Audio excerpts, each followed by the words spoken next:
l'équipe. Vous voyez le Renoir avec la teinture blanche là? C'est Abdoulaye, a.k.a. Nig. Dans le groupe de la All House, c'est un peu l'ancien, le sage du groupe. Son truc à lui, c'est le minimalisme.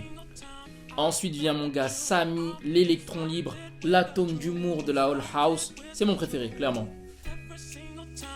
Place à mon gars Teddy Sanchez, la force tranquille de la All House, l'expression de la grâce. Voyez par vous-même. Et pour finir, Zach Anakin, a.k.a. Plug. Si vous cherchez le moindre bon plan, c'est dans le téléphone de ce gars-là que ça se passe. Il est aussi un petit peu poète à ses heures perdues. C'est en allant voir ailleurs que nos grands sont venus ici. C'est en allant voir ailleurs que tout est fleuri. Salut l'équipe, c'est Shadow, bienvenue dans Lighton. Chez Lighton, on met en valeur les projets qui vont façonner le monde de demain. Du coup, aujourd'hui, on est reçu chez nos amis du All House, une association de 4 designers dans une démarche créative issue de leur environnement et du design. Je vous en dis tout de suite un peu plus dans une présentation. Allez, c'est parti.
C'était d'abord quand on était à l'école, à l'ENSI les ateliers, on a fait nos études là-bas.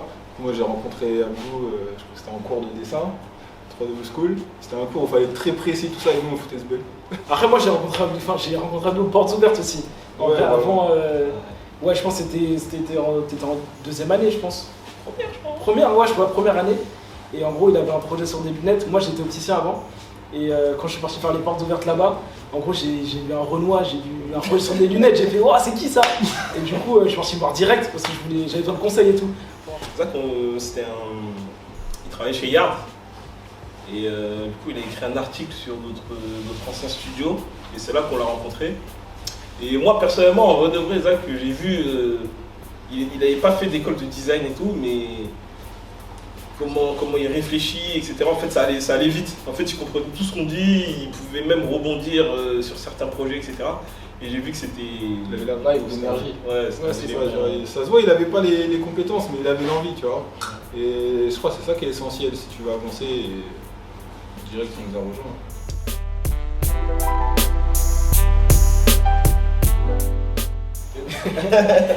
En fait, All House, c'est tout simplement deux mots pour définir un peu notre identité. All, c'est notre environnement, c'est où on a grandi, nos parents, vraiment l'architecture qui est présente voilà, dans notre milieu, donc tout ce qui est bâtiment, bar et tout ça.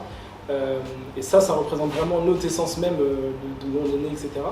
Et après, House,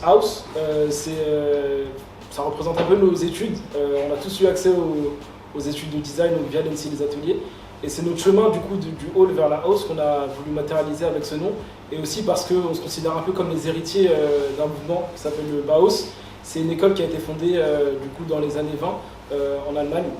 Et qui a fondé un peu le design qu'on connaît aujourd'hui. Et nous en gros ce qu'on veut faire c'est insuffler notre univers urbain, tu vois, tout ça, culturel, dans cette hausse qui est vraiment le design industriel qu'on connaît aujourd'hui et qu'on veut réinterpréter, tu vois, dans les deux sens.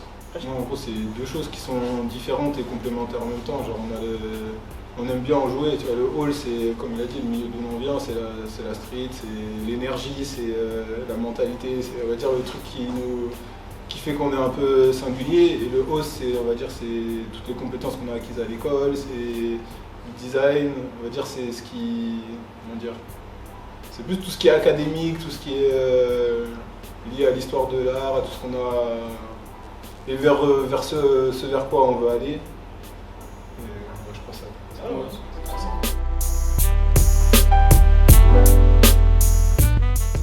En fait, on a dû faire comme on a fait des études de design, le design c'est super large, c'est tout ce qui touche à concevoir quelque chose avec un but en quelque sorte. Du coup, c'est quelque chose qui est conçu pour être utile, bien, intéressant, je sais pas. Et à l'école, on a dû se définir en tant que designer, et chacun a un peu on va dire son positionnement en tant que designer. Après, je crois qu'on a un concept plus général. Ouais, mais en fait, c'est. Tout le monde demande c'est quoi le design, tu vois. Tout le monde, il y a beaucoup de personnes qui se prétendent designer, enfin designer graphique, on entend beaucoup le mot design. Et nous en fait dans nos études on a cherché à définir en fait ce que c'est, en fait, trouver notre propre définition du design. Et du coup en gros ce qu'on dit c'est de rendre tangible un concept abstrait, concevoir un objet par rapport à une idée, concevoir un service, voilà, par rapport à une problématique, etc. Après, si on peut être général dans la façon de fonctionner, c'est par exemple, on va avoir une demande, telle personne veut concevoir quelque chose, ou nous on va identifier un besoin, on va avoir une envie par exemple la chaise comme ça, c'est cool, mais on a envie de faire quelque chose qui soit plus classe en fait. C'est parce qu'on a envie d'être dans la rue qu'on a envie d'avoir un truc en plastique pas cher, on a envie d'avoir quelque chose de raffiné. Du coup, on va faire du design pour la concevoir et la faire, on va dire, à notre image, telle qu'on aimerait la voir. Après, en gros, c'est de façon générale, quand on vient nous demander, il faudrait faire un packaging pour ça, il faudrait faire un objet, les gens ils viennent avec une demande plus ou moins précise. Nous, on va analyser leurs besoins, on va faire on va chercher des concepts, des moodboards, des références, on va regarder dans l'existant. Et après, on va faire des propositions et en fonction de ce que le client retient ou ce que nous, on préfère, on va essayer de développer ça jusqu'à ce que ce soit fabriqué, identifier le bon matériau, le bon procédé. En gros, c'est ça pour nous le design, c'est pas juste l'objet qui est produit à la fin, c'est tout le procédé qui amène à créer cet objet, c'est ça le design pour nous.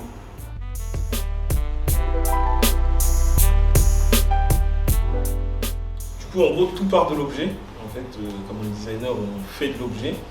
Et en fait, ce qu'on fait, c'est de déployer cet objet en une expérience et de parler de l'objet pour transmettre ce que c'est que le design. En fait, tout part de l'objet, c'est vraiment notre cœur de métier qui se décline en expérience et en transmission.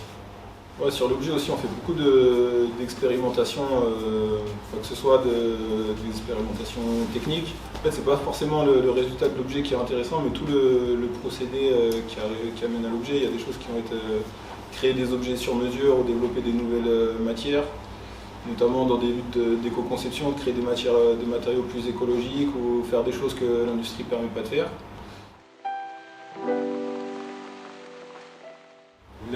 L'expérience, c'est plus de déployer l'objet dans une autre échelle. L'échelle scénographique, par exemple, avec Sing Sound. Moi, j'ai créé cet objet, je suis parti d'une notion qui est très floue, on va dire, la synesthésie, que j'ai déployée en un objet. Et en fait, cet objet-là, il peut se déployer en une expérience, une scénographie plus large. Quand on parle d'expérience aussi, c'est plus l'expérience retail, par exemple, où on va faire une scénographie pour Nike, une scénographie pour Adidas, avec des lumières, du son. En fait, on va mêler plusieurs médias pour créer une expérience totalement nouvelle.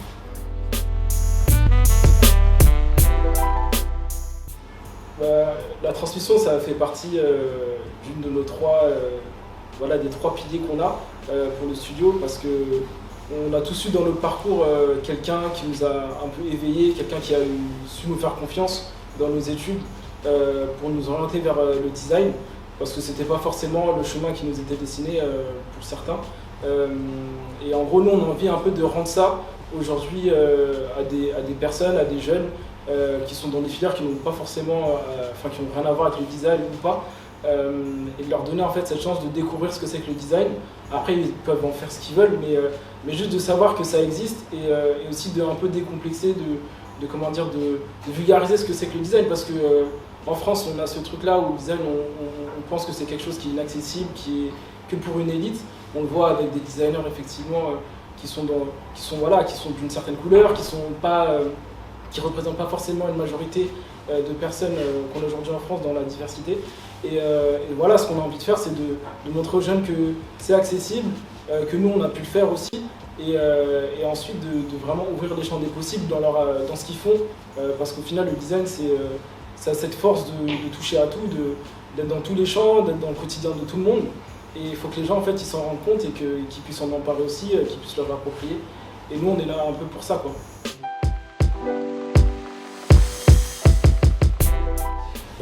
Ouais, du coup en fait on a eu l'opportunité d'avoir que le BAC Bordeaux en fait c'est un musée d'art décoratif et du design. Ils nous ont contactés pour qu'on aille faire des interventions dans 10 lycées de Nouvelle-Aquitaine. Donc c'était que des lycées professionnels. Et en fait, c'était en rapport avec leur exposition qui est en ce moment sur les sneakers. Et en gros, nous, on a fait des workshops sur comment faire une chaussure qui réinterprète la façon de marcher avec des matériaux en gros qu'on a choisis. Et voilà, donc cette expérience-là de transmission directe avec les jeunes, c'est des choses qu'on veut vraiment développer, renouveler et que ça prenne une ampleur aussi importante que nos volets de transmission et objets. Ouais, ça, avant tout, c'était une volonté vraiment de partager, de rendre. Enfin, autant l'argent, ça passe de moment, autant la connaissance, ça se multiplie. C'est quelque chose qui, voilà, si on peut créer des vocations, pas forcément de faire exactement comme nous, mais déjà des gens qui découvrent l'art, d'autres la vidéo, que ce soit n'importe quel métier dans lequel ils peuvent être épanouis, parce que c'est le plus gros problème des jeunes, notamment les jeunes, on va dire, qui sont plus de la classe populaire, c'est qu'ils sont toujours découragés, on dit tu réussis pas à l'école, tu seras chômeur, alors qu'il y a plein d'endroits où on peut s'épanouir, plein de métiers dans lesquels on peut s'épanouir. En fait, notre but, c'est vraiment de donner des nouvelles clés de lecture et de compréhension à nos jeunes. Ok l'équipe, c'est la fin de cette vidéo Lighton All House. J'espère que ça vous a plu. N'hésitez pas à me donner votre avis dans la section commentaires, à liker, vous abonner, mettez la cloche. Et n'hésitez pas à nous dire qui vous aimeriez voir dans l'émission. Les talents, on écoute, on prend tout. C'était Shadow, vous regardiez Lighton All House.